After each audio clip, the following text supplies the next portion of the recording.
Hello everyone, good morning. स्वागत है आप सभी का ऑनलाइन स्टडी में। आज हम इस वीडियो में लेकर आए हैं करंट अफेयर्स का सेट नंबर 5 और उम्मीद करते हैं कि इससे पहले कि आपने बाकी के सेट्स को जरूर देख लिया होगा। नहीं भी देखे हैं तो कोई बात नहीं, आप प्लेलिस्ट चेक कर लीजिएगा, वहाँ पे आपको सारी वीडियो एक साथ मिल जाएगी। ठीक है, तो इस वीडियो हम लोग पहले करंट अफेयर्स देखेंगे, उसके बाद आपको 20 MCQ भी दिया जाएगा, तो आप एंड तक वीडियो के साथ बने रहिए और इस 20 MCQ को सॉल्व करिए और बताइए कितना सही कर पाते हैं। तो चलिए इस वीडियो को शुरू करते हैं। देखिए, सबसे पहला प्रश्न क्या कह रहे हैं कि महिला क्रिकेट विश्व कप 2022 का आयोजन कहाँ पर हुआ था। तो यहाँ पे बात आयोजन की गई है, तो इसका आयोजन हुआ था न्यूजीलैंड में। अगर हम बात करें विजेता कौन रहा, तो ऑस्ट्रेलिया विजेता रहा 7वीं बार, और उप विजेता यानी ऑस्ट्रेलिया किसे हरा करके विजेता बना, इंग्लैंड को हरा करके विजेता बना। तो ये चीज़ याद रखेंगे। उसके बाद अगला प्रश्न है कि किस खेल महासंघ ने व्लादिमीर पुतिन को मानद राष्ट्रपति पद से निलंबित कर दिया है। तो अंतर्राष्ट्रीय जूडो संघ, अंतर्राष्ट्रीय जूडो संघ, ये याद रखेंगे। अगला प्रश्न है कि यूक्रेन पर आक्रमण के खिलाफ संयुक्त राष्ट्र सुरक्षा परिषद के प्रस्ताव पर मतदान में भाग नहीं लिया। कौन? तो 3 देशों ने भाग नहीं लिया, भारत, चीन और UAE ने भाग नहीं लिया। ठीक है, क्वेश्चन क्या कह रहा है कि यूक्रेन पर आक्रमण के खिलाफ संयुक्त राष्ट्र सुरक्षा परिषद के प्रस्ताव पर मतदान में भाग नहीं लिया है चाइना और भारत, यहाँ पे UAE, 3 देशों ने। यहाँ पे एक और प्रश्न है कि चमेली देवी जैन अवार्ड किसे नवाजा गया इस वर्ष, यानी 2021 का 2022 में मिला। तो आरिफा जौहरी जो कि ये मीडिया फाउंडेशन के द्वारा दिया जाता है, और ये चमेली देवी जो पुरस्कार होता है वो हमेशा जो कि महिला मीडिया पर्सन को ही दिया जाता है, ये चीज़ याद रखिएगा। ठीक है, चलिए आगे बढ़ते हैं। अगला प्रश्न है कि स्त्री मनोरक्षा परियोजना, स्त्री मनोरक्षा परियोजना किसने स्टार्ट किया? तो स्मृति ईरानी ने स्टार्ट किया स्त्री मनोरक्षा परियोजना। ग्रैमी अवार्ड जीतने वाले पहले जो कि पाकिस्तानी महिला गायक कौन बनी है? ग्रैमी अवार्ड जीतने वाली पहली पाकिस्तानी महिला गायक बनी है, इनका नाम है अरूज आफ्ताब, ये याद रखेगा। अगला प्रश्न क्या है कि बिरसा मुंडा जनजातीय नायक, ये पुस्तक है बिरसा मुंडा जनजातीय नायक नामक पुस्तक के लेखक कौन है? तो प्रोफेसर आलोक चक्रवाल, ये ध्यान रखिएगा। और बात यहाँ पे बिरसा मुंडा से की गई, तो यहाँ पे ध्यान दीजिएगा कि 15 नवंबर को जनजातीय गौरव दिवस, यानी कि बिरसा मुंडा की जो जयंती है इसको 15 नवंबर को जनजातीय गौरव दिवस के रूप में मनाया जाएगा, ऐसा घोषणा किया गया। ठीक है, अगला प्रश्न, किस राज्य के पहले आदिवासी मुख्यमंत्री हेमानंद बिस्वाल का निधन हो गया? किस राज्य के पहले आदिवासी मुख्यमंत्री थे? हेमानंद बिस्वाल का निधन हो गया। तो उड़ीसा करेक्ट आंसर होगा, उड़ीसा। IBM ने किस शहर में भारत के पहले साइबर सुरक्षा केंद्र शुरू करने की घोषणा की है? IBM ने किस शहर में भारत के पहले साइबर सुरक्षा केंद्र शुरू करने की घोषणा की है? तो बेंगलुरु करेक्ट होगा। IBM यानी इंटरनेशनल बिजनेस मशीन होता है, ये ध्यान रखेंगे। और UPSC के नए अध्यक्ष कौन है? मनोज सोनी। UPSC के नए अध्यक्ष मनोज सोनी, स्थान इन्होंने ग्रहण किया था किसका? प्रदीप कुमार जोशी का। UPSC का जो गठन हुआ था वो कब? 1926 में गठन हुआ था, ये याद रखिएगा। आगे बढ़ने से पहले एक छोटा सा रिक्वेस्ट है कि इस वीडियो को ज़्यादा से ज़्यादा लाइक कर दीजिए। अगर आपको ये पसंद आए तो अपने फ्रेंड के साथ भी शेयर करिए। चैनल पे पहली बार है तो चैनल को सब्सक्राइब करके नोटिफिकेशन बेल आइकन को ऑल पे सेट कर लीजिए, ताकि आप किसी भी वीडियो को मिस ना कर पाएँ। उसके बाद अगला प्रश्न बनता है कि बायोडिग्रेडेबल नैनो पार्टिकल का निर्माण किस IIT संस्था ने किया है? बायोडिग्रेडेबल नैनो पार्टिकल्स का निर्माण IIT कानपुर ने किया, ये याद रखिएगा, IIT कानपुर। देखिए यहाँ पे 3 चीज़ मैंने लिखा है। पहला पॉइंट से कि गन्ने की कचरे से चीनी उत्पादन करने की जो विधि है वो किसने लॉन्च किया या फिर किसने बनाया? IIT गुवाहाटी ने। सुपर कंप्यूटर परम अनंत को कहाँ स्थापित किया गया? तो IIT गांधीनगर में। सुपर कंप्यूटर परम अनंत जो है इसको IIT गांधीनगर में स्थापित किया गया। और एक प्रश्न और है कि दुनिया का पहला plant based smart air purifier को कहाँ स्थापित किया, फिर किसने बनाया? तो IIT रोपड़ ने बनाया। एक प्रश्न और याद रखिएगा कि IIT रुड़की जो है इसको इनोवेटिव संस्थानों में पहला स्थान मिला है। IIT रुड़की को इनोवेटिव संस्थानों में पहला स्थान मिला, ये इंपॉर्टेंट बन जाता है। तो ये 4 चीज़ आपके लिए बहुत ज़्यादा इंपॉर्टेंट है, ध्यान रखिएगा। 15वें अंतर्राष्ट्रीय बाल फिल्म महोत्सव, 15वें अंतर्राष्ट्रीय बाल फिल्म महोत्सव का आयोजन कहाँ किया गया? तो ये ढाका में किया गया, ढाका में। ठीक है, एक चीज़ और याद रखिएगा, स्टडी इन इंडिया मीट 2022 का आयोजन भी आपका ढाका में ही हुआ है। स्टडी इन इंडिया मीट 2022 का आयोजन भी आपका ढाका में हुआ। यह कार्यक्रम 2018 में शुरू की गई थी, जो कि शिक्षा मंत्रालय के द्वारा। कौन? तो स्टडी इन इंडिया मीट 2022, यानी कि स्टडी इन इंडिया मीट कार्यक्रम जो स्टार्ट किया गया था 2018 में शिक्षा मंत्रालय के द्वारा। हाउस वर्क इज़ वर्क पहल की शुरुआत किसने की है? तो एक्सिस बैंक ने किया, ये याद रखेंगे। House work is work. इसके बाद आगे देखिए, नेक्स्ट वन है कि इंटरनेशनल वुमेन ऑफ करेज पुरस्कार। इंटरनेशनल वुमेन ऑफ करेज पुरस्कार किसे मिला? भूमिका श्रेष्ठ को। ये नेपाल की एक ट्रांसजेंडर कार्यकर्ता है, याद रखिएगा, भूमिका श्रेष्ठ नेपाल की ट्रांसजेंडर कार्यकर्ता है। भारत में पहला 100% महिला स्वामित्व वाला औद्योगिक पार्क किस शहर में जो कि स्थापित किया गया? तो ये आपका राइट आंसर हो जाएगा हैदराबाद। अंतर्राष्ट्रीय महिला दिवस 2022 के अवसर पर अंतर्राष्ट्रीय महिला दिवस 8 मार्च को मनाया जाता है, 8 मार्च को मनाया जाता है। ठीक है। इसके बाद है कि 75वां रामसर स्थल कौन सा बना? 75। वर्तमान में हम बात करें कि भारत में टोटल रामसर स्थल कितने? 75। सबसे ज़्यादा तमिलनाडु में है। और 75वां की बात करें तो कौन है? तो ये ध्यान रखिएगा, 75वां सालबुग आर्द्रभूमि जो संरक्षण रिजर्व है जम्मू कश्मीर में, ये याद रखिएगा, सालबुग आर्द्रभूमि संरक्षण रिजर्व। इसके बाद नेक्स्ट वन है कि पहला लता दीनानाथ मंगेशकर पुरस्कार किसे दिया गया? पहला लता दीनानाथ मंगेशकर पुरस्कार किसे मिला है? तो प्रधानमंत्री नरेंद्र मोदी जी को दिया गया, ये इंपॉर्टेंट रहेगा। विश्व की सबसे कम प्रजनन दर कहाँ दर्ज की गई? विश्व की सबसे कम प्रजनन दर कहाँ पर दर्ज की गई है? तो दक्षिण कोरिया में। दक्षिण कोरिया में 0.81%। एक चीज़ याद रखिएगा कि वित्त वर्ष 2022 में व्यापार का सबसे वित्त वर्ष 2022 में भारत का व्यापार घाटा कितना रहा? तो 88% रहा, याद रहेगा 88%। साल्ट कार्यक्रम को स्टार्ट किसने किया?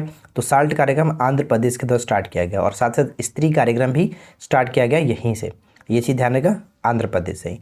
स्त्री का संबंध किससे? घरेलू हिंसा के खिलाफ महिलाओं के समर्थन और सशक्तिकरण के लिए स्टार्ट किया था स्त्री योजना। और साल्ट जो है इसे क्या है? तो फाउंडेशन स्कूलों का मजबूत करने एवं शिक्षकों के प्रशिक्षण और कौशल विकास देने के लिए साल्ट कार्यक्रम को स्टार्ट किया गया था। चलिए इसके बाद आगे बढ़ते हैं। अगला पॉइंट यहाँ पे देखिए क्या कि डॉक्टर भीमराव अंबेडकर के जन्म दिवस को राज्य में समानता दिवस के रूप में मनाने की घोषणा की। यानी किस राज्य में समानता दिवस? तो 14 अप्रैल को मनाया जाता है भीमराव अंबेडकर दिवस। तो इस दिवस को समानता दिवस के रूप में तमिलनाडु मनाएगा, तमिलनाडु। कांडला जो है वो पहला ग्रीन SEZ बन गया, यानी कि स्पेशल इकोनॉमिक जोन जो होता है वो बन चुका है। भारत का पहला बुद्धिमान संदेश वाहक जो है पॉस किसे पेश किया है? किसने? तो पेटीएम ने पेश किया, पेटीएम ने। ठीक है, आगे बढ़ते हैं। नीलमणि जो फुक्कन का संबंध किससे? जिनको हाल ही में 56वां ज्ञानपीठ पुरस्कार से सम्मानित किया गया। 56 फुक्कन, ये याद रखेंगे, असम से संबंध रखते हैं। कहाँ से? असम से संबंध रखते हैं। इसके बाद अगला पॉइंट यहाँ पे देखिए, women at the rate work. Women at the rate work start किया कहाँ पे? कर्नाटक में स्टार्ट किया गया। नूर जो 2 है नामक सैन्य उपग्रह ईरान ने लॉन्च किया। नूर 2, ये ध्यान रहेगा, नूर 2 नामक सैन्य उपग्रह ईरान ने लॉन्च किया। कौशल्य मातृत्व योजना को छत्तीसगढ़ ने, कौशल्य मातृत्व योजना को स्टार्ट किया किसने? छत्तीसगढ़ ने। इसरो ने किस ग्रह के लिए स्पेस ब्रिक्स बनाने की तकनीक विकसित की है? इसरो ने किस ग्रह के लिए स्पेस ब्रिक्स बनाने की घोषणा की है? मंगल यहाँ पे करेक्ट आंसर हो जाएगा, मंगल। चलिए अब आगे बढ़ते हैं और अगला प्रश्न देखिए। नेक्स्ट पॉइंट यहाँ पे क्या कह रहा है? अगला पॉइंट से कि भारत का पहला बाल बजट पेश किया किसने? भारत का पहला बाल बजट मध्य प्रदेश की सरकार के द्वारा पेश किया गया, ये इंपॉर्टेंट रहने वाला, इसे याद रखना है। उसके बाद देखिए, देश का पहला डिजिटल वाटर डाटा बैंक, देश का पहला डिजिटल वाटर जो डाटा बैंक है, ये जिसका नाम क्या है? एक्वेरियम। एक्वेरियम का उद्घाटन कहाँ पर किया गया? कर्नाटक में किया गया, कर्नाटक में, ये इंपॉर्टेंट रहने वाला है। उसके बाद नेक्स्ट वन देखिए क्या है, UNDP ने champions of the earth life time achievement award से किसे सम्मानित किया गया? तो यहाँ पे ध्यान देखिए, क्वेश्चन क्या कर रहा है कि UNDP ने champions of the earth life time achievement award से किसे सम्मानित किया है? तो डेविड एटनबरो, ये याद रखना। डेविड एटनबरो का संबंध इंग्लैंड से है और इनको 2019 में इंदिरा गांधी शांति पुरस्कार से भी नवाजा जा चुका है। चलिए आगे देखते हैं। और नेक्स्ट वाले कि किस राज्य का विधानसभा देश का पहला पेपरलेस विधानसभा बन चुका है? तो देश का पहला विधानसभा बन चुका है जो कि पेपरलेस है। तो ध्यान दीजिएगा, विधानसभा कहे तो आपका नागालैंड और विधान परिषद कहे तो आपका बिहार हो जाएगा। पेपरलेस विधानमंडल जैसे कह सकते हैं, विधानमंडल यानी कि विधानसभा और विधान परिषद दोनों, तो आपका बिहार बना है। तो ये कन्फ्यूजन पॉइंट क्रिएट कर सकता है, तो इसको याद रखिएगा। तो ये रही हमारी आज की जो कि सेट नंबर 5 करंट अफेयर्स का। अब हम बात करते हैं 20 MCQ। आशा करते हैं कि आप लोग को ये वीडियो यहाँ तक समझ में आया होगा, अच्छा लगा होगा। तो पसंद आया तो यार वीडियो को लाइक और चैनल को सब्सक्राइब जरूर कर लीजिएगा। चलिए MCQ की तरफ बढ़ते हैं। देखिए फर्स्ट क्वेश्चन क्या कह रहा है कि सिडबी का waste to wealth creation, SIDBI ने स्टार्ट किया था waste to wealth creation program, तो किस राज्य में शुरू किया गया था? सिडबी के द्वारा स्टार्ट किया गया था, ये राइट आंसर ऑप्शन डी पश्चिम बंगाल। ठीक है, पश्चिम बंगाल करेक्ट आंसर होगा, ऑप्शन डी को टिक करेंगे। सेकेंड क्वेश्चन बनता है कि खाद्य एवं कृषि पारिस्थितिकी तंत्र के लिए डिजिटल वित्तीय समाधान विकसित करने के लिए किस बैंक द्वारा एग्री इन्फिनिटी कार्यक्रम स्टार्ट किया गया था। एग्री इन्फिनिटी कार्यक्रम को स्टार्ट किया गया था, बताइए किस बैंक के द्वारा। तो यहाँ पे हमारा राइट आंसर क्या बनेगा, अगर आपने ऑप्शन ए को टिक किया तो बिल्कुल सही जवाब है, यस बैंक ने इसको स्टार्ट किया एग्री इन्फिनिटी कार्यक्रम। नेक्स्ट क्वेश्चन है कि भारतीय वायुसेना 2022 में वायुसेना स्टेशन जोधपुर में किस देश के साथ ईस्टर्न ब्रिज 6 अभ्यास में भाग ले रही है, किस देश के साथ। तो जोधपुर में ये भाग ले रही है किस देश के साथ, तो ओमान के साथ। ओमान करेक्ट आंसर होगा, option A Oman. Question number 4, देश में एक नई स्तनपायी प्रजाति व्हाइट चिक्ड मैकॉक की खोज की गई है किस राज्य में। तो ध्यान दीजिएगा, व्हाइट चिक्ड मैकॉक जो इसकी खोज की गई है Arunachal Pradesh. Right answer will be option C Arunachal Pradesh. तो ये इंपॉर्टेंट रहेगा। अगला प्रश्न है, फेयरलेस गवर्नेंस पुस्तक के लेखक कौन है। हाल ही में ये पुस्तक लॉन्च की गई थी और इस पुस्तक की लेखक की बात करें यानी लेखिका है जो कि doctor Kiran Bedi. Option C will be correct answer. ठीक है, किरण बेदी, और इनका आई डेयर जो कि इंपॉर्टेंट है, तो ये याद रखिएगा। नेक्स्ट वन है, भारतीय टीम ने 2022 महिला हॉकी एशिया कप में कांस्य पदक जीता किस देश को हरा करके। भारतीय टीम ने 2022 महिला एशिया कप में कांस्य पदक जीता किस देश को हरा करके। तो ये चीन को हरा करके जीता था, सी करेक्ट होगा, चीन को हरा करके। अगला सवाल है कि किस भारतीय क्रिकेटर ने 2021 के लिए स्पॉन क्रिक इन्फो टेस्ट बैटिंग अवार्ड जीता है। स्पॉन क्रिक इन्फो टेस्ट बैटिंग अवार्ड जीता है किसने। तो यहाँ भी राइट आंसर हमारा बन जाएगा option B Rishabh Pant, option B. अगला सवाल, world game athlete of the year 2021 का विजेता कौन, या फिर विजेता का नाम बताइए। World game athlete of the year 2021 के विजेता का नाम क्या। तो सही आंसर हो जाएगा option B PR Sreejesh, option B को टिक करेंगे। नेक्स्ट वन है कि भारत ने अपना पहला साइबर सुरक्षा केंद्र कौन शुरू किया। भारत में अपना पहला साइबर सुरक्षा केंद्र अभी हाल ही में मैंने आपको बताया कि बेंगलुरु में स्टार्ट किया गया, किसने, आईबीएम ने, international business machine, option B. Next one है, भारतीय भूवैज्ञानिक सर्वेक्षण ने किस राज्य में नर्मदा नदी के तट पर भारत के पहले भूवैज्ञानिक पार्क की स्थापना की मंजूरी दी है। तो नर्मदा नदी के तट पर यानी option D Madhya Pradesh, option D को टिक करेंगे, इसे याद रखिएगा। अगला क्वेश्चन है, किस खिलाड़ी ने ऑस्ट्रेलियन ओपन 2022 में पुरुष एकल का खिताब जीता। किस खिलाड़ी ने ऑस्ट्रेलियन ओपन 2022 में पुरुष एकल का खिताब जीता। तो हमने इसके बारे में कई बार डिस्कशन किया हुआ है, राइट आंसर ऑप्शन डी हो जाएगा राफेल नडाल करेक्ट आंसर है। और महिला एकल विजेता की बात करते हैं तो कौन होंगी, एस्ले बार्टी। अगला प्रश्न, 2022 में शीतकालीन ओलंपिक खेलों में किस देश ने सर्वाधिक पदक जीते। सर्वाधिक पदक जीतने के साथ टॉप पे रहा, शीर्ष स्थान पे रहा लगातार दूसरी बार। तो यहाँ पे राइट आंसर बन जाएगा ऑप्शन सी यानी कि नॉर्वे कुल कितने पदक के साथ 37, जिसमें गोल्ड की बात करें तो गोल्ड आपका 16 था। सबसे ज़्यादा गोल्ड जीत करके, सबसे ज़्यादा पदक जीत करके शीर्ष स्थान पर रहा नॉर्वे। और सेकेंड रैंक की बात करते तो सेकेंड रैंक मिला है जर्मनी को।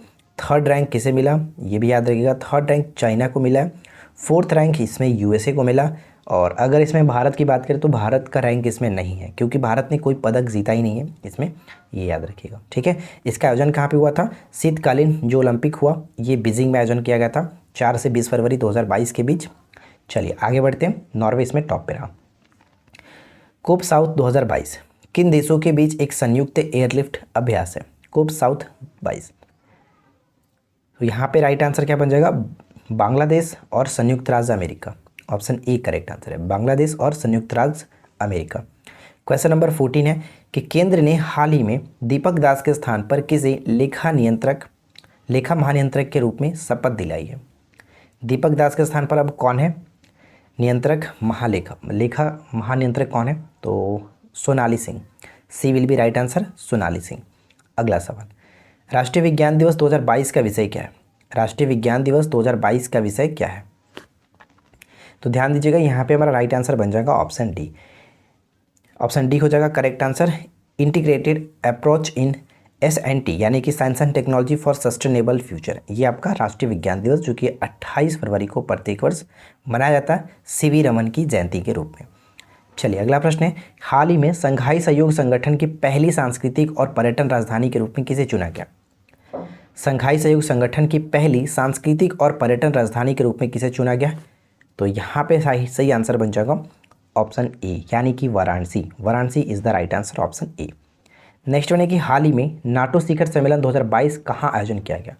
नाटो शिखर सम्मेलन 2022 का आयोजन कहाँ पर किया गया?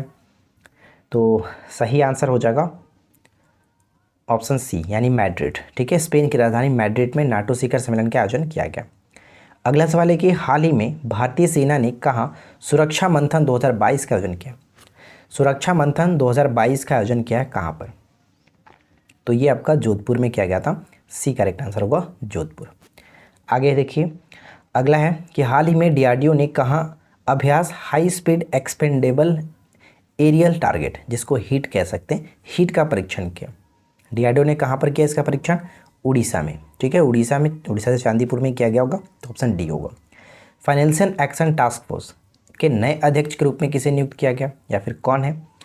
जिसमें हाल ही में UAE को ग्रे लिस्ट में शामिल किया गया था और पाकिस्तान तो पहले से ही है, तो ये चीज़ ध्यान रहेगा, UAE और पाकिस्तान इसमें पहले से था।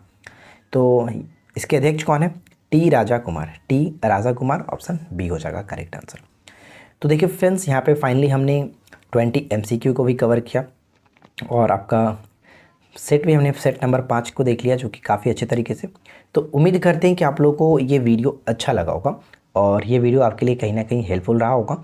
तो आप कमेंट करके बताइए कि आप लोग को ये वीडियो कैसा लगा। वीडियो अच्छा लगा हो तो प्लीज़ लाइक करेंगे, फ्रेंड के साथ शेयर कर दीजिएगा और चैनल पर पहली बार है तो सब्सक्राइब करके नोटिफिकेशन बेल आइकन को ऑल पे सेट कर लीजिए। हम मिलते हैं आपके साथ इसी प्रकार के किसी और वीडियो में नेक्स्ट टॉपिक के साथ। Thanks for watching, keep learning, have a good day.